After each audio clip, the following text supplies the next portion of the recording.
Hello everyone, welcome to this channel. Challenger classes में आपका बहुत बहुत स्वागत है। आज हम बात करने वाले हैं क्लास 11th के अकाउंटेंसी के सिलेबस के बारे में। जी हाँ, क्लास 11th का सिलेबस बहुत इंपॉर्टेंट है। अगर आप लोग क्लास 11th में आए हैं तो आप लोग चाहते होंगे कि हम अच्छे से अच्छे मार्क्स स्कोर करें, यानी आप ऐसा कौन सा यूट्यूब चैनल फॉलो कर सकते हैं जो आपको 100 आउट ऑफ 100 दिलवा सकता है। जी हाँ, बिल्कुल दिलवा सकता है। अगर आप लोग हर एक चीज टाइम के साथ पढ़ेंगे और हर एक सिलेबस जो मैं आप लोगों को कराने वाली हूँ बहुत ही ज्यादा डिटेल में कराऊंगी और हर एक कॉन्सेप्ट अच्छे से क्लियर हो जाएगा। तो आओ फटाफट से स्टार्ट करते हैं अपने सिलेबस को। तो देखो, सबसे पहले ये हमारा अकाउंटेंसी है। अकाउंटेंसी के अंदर हम लोगों का ये जो कोर्स है वो क्लास 11th, मैं बता रही हूँ आपको, क्लास 11 जो बिल्कुल लेटेस्ट सिलेबस है हम लोगों का। 2023-24 वाले जो सेशन के बच्चे हैं उन लोगों के लिए बेसिकली सिलेबस है, क्योंकि जो बच्चे पुरानी बुक फॉलो कर रहे हैं उन लोगों को पता होना चाहिए कि कुछ चैप्टर ऐसा है जो हमें नहीं पढ़ना है। तो सिलेबस बताऊंगी, साथ में वो वाला चैप्टर भी बताऊंगी जो कि नहीं पढ़ना है इस बारी। हम देखते हैं सबसे पहले हमारी थ्योरी कितने मार्क्स की आ रही है। तो थ्योरी हमारी 80 मार्क्स की आ रही है, यानी 80 मार्क्स का जो है वो हमारा पेपर आएगा और 20 मार्क्स जो रहेंगे वो हमारे प्रोजेक्ट के रहेंगे, जो कि हमारे बिल्कुल फ्री हैं। 20 नंबर बिल्कुल फ्री में मिलेंगे, लेकिन वो आपको क्लास 11th में जब आप लोगों के फाइनल एग्जाम होने से पहले आपको प्रोजेक्ट बनाना होगा जो आपकी टीचर आपको बताएंगी। तो बस आपको वो बनाना है और आप 20 नंबर पूरे स्कोर आराम से कर लेंगे। तो 80 मार्क्स आप लोगों के हाथ में है, जो आप जितनी मेहनत करेंगे कम समय के अंदर किस तरीके से इंपॉर्टेंट चैप्टर करके आप लोग 80 में से 80 मार्क्स ला सकते हैं। तो देखो, सबसे पहले हमारा जो फाइनेंशियल अकाउंटिंग है उसके यूनिट कितनी है, यानी कि अगर मैं पार्ट की बात करूं तो पार्ट ए है, पार्ट बी और पार्ट सी। पार्ट सी मैंने आप लोगों को बता दिया, वो हमारा क्या है, प्रोजेक्ट वर्क है। एंड फाइनेंशियल अकाउंटिंग का जो यूनिट नंबर 1 है जिसमें हम लोगों को पढ़ना है थ्योरेटिकल फ्रेमवर्क, जो कि कितने मार्क्स का है, 12 मार्क्स का है। ठीक है। और साथ ही साथ हमारी यूनिट नंबर 2 जो कि हमारी कौन सी है, अकाउंटिंग प्रोसेस की है, जो कि 44 मार्क्स की है। और आपके जो हाफ ईयरलीज होते हैं उसके अंदर आपका पार्ट ए ही ज्यादातर पूछा जाता है। ठीक है, वो आपका टोटल 56 मार्क्स का हो गया। ठीक है, जो 56 मार्क्स का, मतलब मैं टोटल में से बता रही हूँ, बाकी आपका जो पेपर आएगा उसमें एमसीक्यू वगैरह वो अलग से मैं पैटर्न बताऊंगी कि एमसीक्यू वगैरह किस तरीके से आएंगे। तो आपको पार्ट ए की अच्छे से तैयारी करनी है, मतलब पार्ट ए में जितने चैप्टर्स आएंगे वो आपको हाफ ईयरली तक तैयार करने हैं और मैं आपको एग्जाम से पहले पहले सब कुछ करवाऊंगी। उसके बाद आते हैं हम लोग पार्ट बी के अंदर, जो कि हमारा financial statement of sole proprietorship है, जो कि 24 नंबर का, जिसमें 2 चैप्टर्स हैं। यानी 2 चैप्टर करने से 24 मार्क्स कैसे ले सकते हो? जी हाँ, बिल्कुल ले सकते हो। वो आप तभी ले पाओगे जब आप उनके कॉन्सेप्ट को समझोगे। इसमें हमें प्रॉफिट एंड लॉस अकाउंट बनाना सीखना होगा, ट्रेडिंग अकाउंट, बैलेंस शीट, वो हम आगे एक एक चीज सीखेंगे। अब हम देखते हैं कि आगे कौन कौन से चैप्टर्स हैं।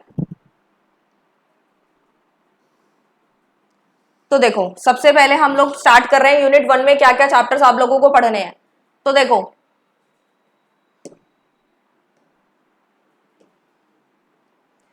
तो सबसे पहला आता है हम लोगों का अकाउंटिंग।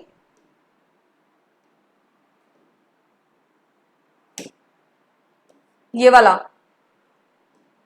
अकाउंटिंग पढ़ना है हम लोगों को। अकाउंटिंग के कॉन्सेप्ट्स क्या हैं, अकाउंटिंग एक्चुअल में होती क्या है, अकाउंटिंग हमें क्यों पढ़ाई जा रही है, उसका कहाँ पे स्कोप है, उसके मैरिट्स, डीमेरिट्स, ये सारी चैप्टर जो है चैप्टर नंबर 1 में हम लोग डिस्कस करेंगे, मैं आप लोगों को पढ़ाऊंगी। उसके बाद basic concepts, basic accounting terms, जो कि आपका चैप्टर नंबर 2 रहेगा, ये वाला।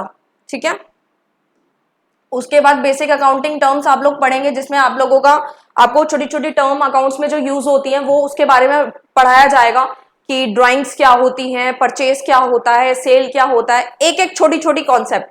जो भी स्टूडेंट सीए करना चाहते हैं वो अपने क्लास 11th में अच्छा खासा बेस बना सकते हैं। अगर उनका अच्छा खासा बेस बन गया तो मैं डेफिनेटली कह रही हूँ कि उन लोगों को विदाउट कोचिंग वो लोग सीपीटी क्रैक कर जाएंगे। तो इस तरीके से है। उसके बाद हम लोग चलते हैं अपने थर्ड चैप्टर, जो आपका आएगा थ्योरी बेस ऑफ अकाउंटिंग, जिसमें आपको गैप कॉन्सेप्ट हो गया, बिजनेस एंटिटी प्रिंसिपल्स के बारे में आपको पढ़ना होगा। काफी सारे प्रिंसिपल्स है और ये बहुत इंपॉर्टेंट चैप्टर है, यहाँ से भी आप काफी अच्छा स्कोर कर सकते हैं। मनी मेजरमेंट हो गया, डिस्क्लोजर क्या होता है, ये सारे एक एक चीज हम लोगों ने डिस्कस करनी है। उसके बाद आते हैं हम लोग, ये साथ में आप लोगों को यहाँ भी दिया गया है कि कौन कौन से अजम्पशंस है, दोनों साइड दिए गए हैं आपको। फिलहाल बस मैं बताती जा रही हूँ क्या क्या पढ़ना है। ठीक है, तो आपका जो यूनिट नंबर 1 था वो आपका पूरा थ्योरी बेस है और बहुत बेसिक है। अगर वो समझ आ गया तो समझ लेना अकाउंट्स में कभी मार नहीं खाओगे। और अकाउंटिंग प्रोसेस जो यूनिट नंबर 2 है वो उसमें हम काफी प्रैक्टिकल सीखने वाले हैं यहाँ पर, ठीक है, प्रैक्टिकल सीखने वाले हैं हम लोग। तो प्रैक्टिकल में क्या क्या आएगा देखो, जर्नल बनाना सीखेंगे, लेजर, ट्रायल बैलेंस, ये हमारा बिल्कुल बेसिक है। जर्नल तो ये समझ लो कि आप लोगों को 12th में भी आएगी, ग्रेजुएशन करोगे, मास्टर करोगे, हर जगह पे आप लोगों की जर्नल ही आपकी कॉन्सेप्ट जो है क्लियर होंगे, तो आप कभी भी दिक्कत नहीं आएगी आपको। तो कैश बुक वगैरह ये सब आएगा। उसके बाद हम चलते हैं बीआरएस। बीआरएस काफी इंपॉर्टेंट चैप्टर है, ये भी आ रहा है आप लोगों का। डेप्रिसिएशन आ रहा है। डेप्रिसिएशन में हमारे 2 मेथड्स होते हैं, एसएलएम, डब्ल्यूडीवी, ये हम कैलकुलेट करना सीखेंगे। और ज्यादातर बच्चों का जो हाफ ईयरलीज होते हैं उसमें डेप्रिसिएशन तक आता है, बाकी जो और होगा वो आपको बता दिया जाएगा, पूरा सिलेबस करवाऊंगी मैं। और उसके बाद आते हैं हम लोग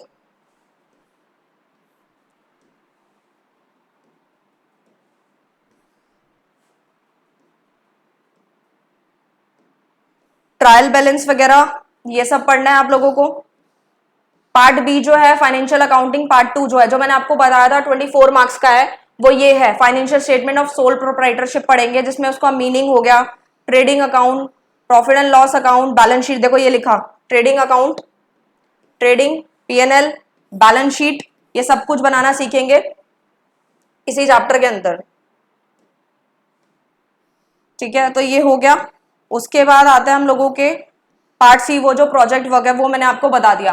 तो मैंने आपको सब कुछ बता दिया इसके अंदर। अब बात ये आती है कि आपको कौन सी बुक फॉलो करनी है ताकि आप लोग अच्छा स्कोर कर पाए। तो मैं आप लोगों को बता देती हूँ, अकाउंटेंसी के अंदर ज्यादातर जो बुक्स चलती हैं वो टीएस गरेवाल और डीके गोयल चलती है।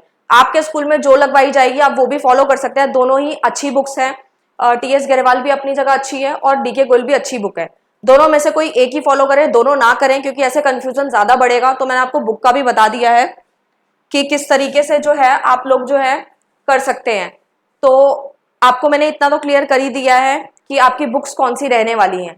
तो बुक का बता दिया है, अच्छे मार्क्स के लिए आपको ये बता दिया कि सिलेबस कैसे कैसे मैं करवाने वाली हूँ, इंपॉर्टेंट चैप्टर भी बताऊंगी साथ साथ और समरी भी। सो मुझे लगता है कि आप लोगों को सारी टॉपिक अच्छे से समझ आ गया होगा। सो मिलते हैं नेक्स्ट वीडियो में नेक्स्ट टॉपिक के साथ, तब तक के लिए bye bye, all the best, thank you so much.